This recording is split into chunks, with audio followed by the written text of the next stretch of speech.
Good day, Philippines! Good morning, Mega Manila! I'm Elaine Mag-Alacin bringing you today's hottest and latest news. This is trending news ngayon.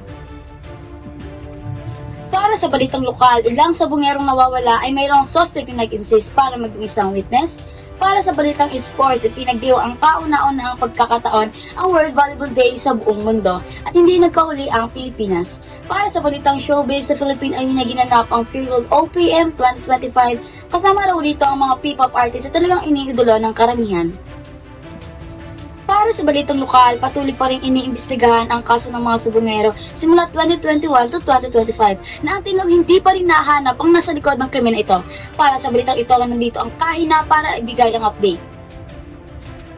Magandang morning, Elaine. We are here sa isang lugar na kung saan patuloy na iniimbestigahan ang kaso ng mga missing sabongeros na di umano'y may kaugnay sa mga illegal na aktibidad ng online sabong o e-sabong. Right, partner. Since last 4 years to last 3 years, maraming sabongero nawawala. Mahigit 30 ito. Nasa tagpuan nitong mga sabongero na ito ay sa labas sa sabungan. Isa sa mga name na lumutang sa issue ay si Charlie Atocang, isang kilalang businessman and operator ng mga legal na sugal. Ayon sa ilang sources, konektado umano ang kanyang kumpanya sa ilang sabungan kung saan nakita ang huling mga biktima. Ngunit, maaari na itanggi ang mga accusation sa kanya. Based on him, na sabi niya na wala daw siyang kinalaman sa nangyari dito. Gusto niya makipag-cooperate at makipagtulungan sa mga biktima dito. Sa pagdinig sa Senado, inamin ng ilang witness na may syndicate umano sa likod ng pagwala ng mga sabongero. Sa mga teorya ay may kinalaman ito sa tala system o di umano'y hatian sa kita mula sa sabong. Until now, patuloy pa rin ang paglibat ng mga kalapatan.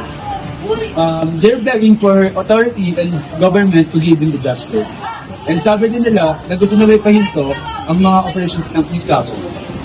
Tatandaan, noong way back 2022, pinautos si dating Pangulo, Presidente Rodrigo Duterte, ang pagkasara ng lahat ng e-sabong operations dahil sa lawak ng budget at sito sa lipunan. Para sa mga susunod na update, manatiling nakatuloy dito sa Balitang Kahina, ang inyong sandigan sa mga may init na impormasyon. Volleyball took center stage in Pasay City as the Philippines joined celebration for the first ever World Volleyball Day. Alamin pa ang buong detalye, ibalita nyo, Gaya. Ginanap ang pambungad na selebrasyon sa harap mismo ng SM Mall of Asia Globe sa Pasay City, kung saan nagtipon-tipon ang maraming volleyball fans, atleta at opisyal upang maipakita ang pagmamahal sa sport. Ayon sa Philippine National Volleyball Federation, ito rin ay isang mahalagang pagdiriwang dahil hindi lamang ito kasiyahan, ngunit ito rin ay isang paghahanda sa nalalapit na FIVB Men's World Championship sa darating na Setyembre na gaganapin dito sa Pilipinas. Tampok sa makulay na programa ang pag-iilaw ng MOA Globe bilang simbolo ng pagkakaisa at pagpupugay sa volleyball bilang isang sport na nag-uugnay sa iba't ibang lahi at kultura.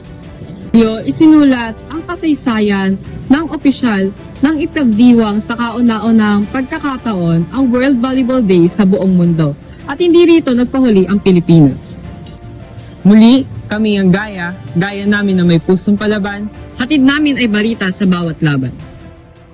Sa Pilipinas, ginanap ang Period OPM Con 2025. Narito rin ang ilang artista at P-pop, kasama rin nito ang SB19 na nagpakitang gilat sa mga netizens. Magandang umaga sa inyong lahat at lalo na sa iyo, Believe.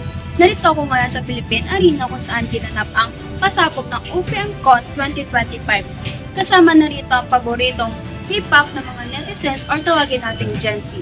Isa na rito ang SB19, Beanie at paborito nating OPM artist na si Rico Blanco. Magandang umaga rin sa iyo, Elaine at Ayen. Talagang kay agang pasabog na ito para sa mga Gen Z. Dahil sa isang short video clip at pakikihato nito na kasamang SB19 sa bagong track nilang Lupa. At galing sa list album nilang Simula at Wakas, at dito pinakita ni Rico Blanco ang kanyang dancing skills. Parang naging pang-anim na miyembro siya sa group na iyon. At ito ay umabot na ng 6.4 million views at mahigit milyon ang reaksyon. Grabe talaga ang mga Gen Z ngayon. May mga netizens din na kinilig dahil sa collab netong dalawa. Nagulat din ang mga netizens dahil ngayon lamang nila nakitang sumayaw ang isang chorix. At may mga nag-comment pa nga na ang slayable daw ng outfit ni Rico nung time na yon. Hinahangaan din ng mga netizens ang dancing skills ni Corix at kung paano napapayag ng P-Pop Kings ang isang OPM artist na makihataw sa kanila. Ayon sa management and record label ni Rico, ay si Stel daw ang dahilan kung bakit nakihataw ang isang Corix sa harap ng maraming tao. At yun lamang ang balita ngayong araw. Back to you, Elaine. Sa pagpasok ng 2025 at sa ilang buwan at linggo na lumipas, hindi naging maganda at consistent ang lagay ng panahon.